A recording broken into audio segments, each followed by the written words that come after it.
Ram Ram. WhatsApp पे एक बहुत ही सुंदर संदेश आया। ये संदेश आपके साथ साझा कर रही हूँ। ये संदेश है अंतर का। कुछ भी कर लीजिए, अंतर तो रह ही जाता है। जैसे बचपन में हम लोग जब ट्रेन की यात्रा करते थे तो देखते थे कि माँ साथ में ही टिफिन में खाना बनाकर रख लेती है। रास्ते में हम देखते थे कि ट्रेन में कुछ अमीर लोग ट्रेन की कैंटीन से खाना ऑर्डर करते हैं।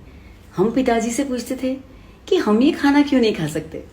पिताजी समझाते, बेटा ये खाना बहुत महंगा है, हम लोग नहीं मंगा सकते, वो अमीर लोग हैं, उन्हें खाने दो।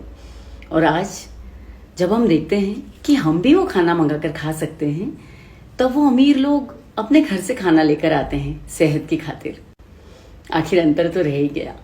बचपन में हम लोग हमेशा सूती कपड़े पहनते थे और देखते थे कि हमारे कुछ अमीर दोस्त टेरेलिन के और सिंथेटिक कपड़े पहनते हैं। हम भी पिताजी से कहते कि हमारा भी मन होता है कभी कभी टेरेलिन के कपड़े पहनने का, लेकिन पिताजी कहते कि वो कपड़े बहुत महंगे हैं, हम नहीं खरीद सकते।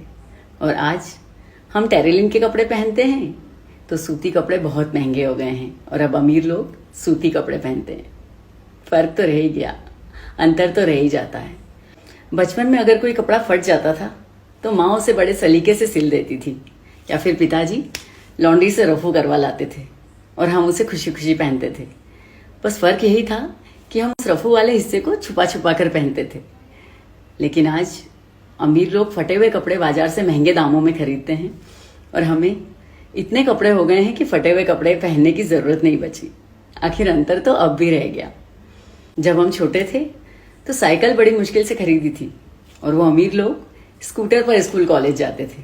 जब हमने स्कूटर ले ली तो उन्होंने कार ले ली, जब हमने भी कार ले ली तो उन्होंने बड़ी कार ले ली।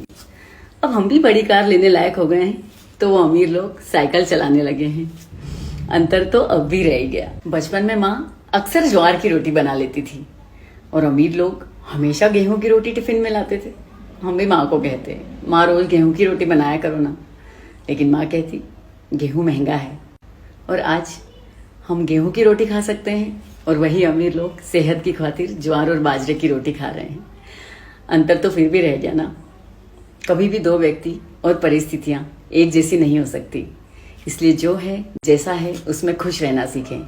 कहीं ऐसा ना हो कि इस अंतर को पाटने में, दूसरों की तुलना करने में आप अपना वर्तमान भी खो दें और अपना भविष्य भी खो दें। अंतर तो सतत है, सनातन है और अंतर सर्वदा रहेगा।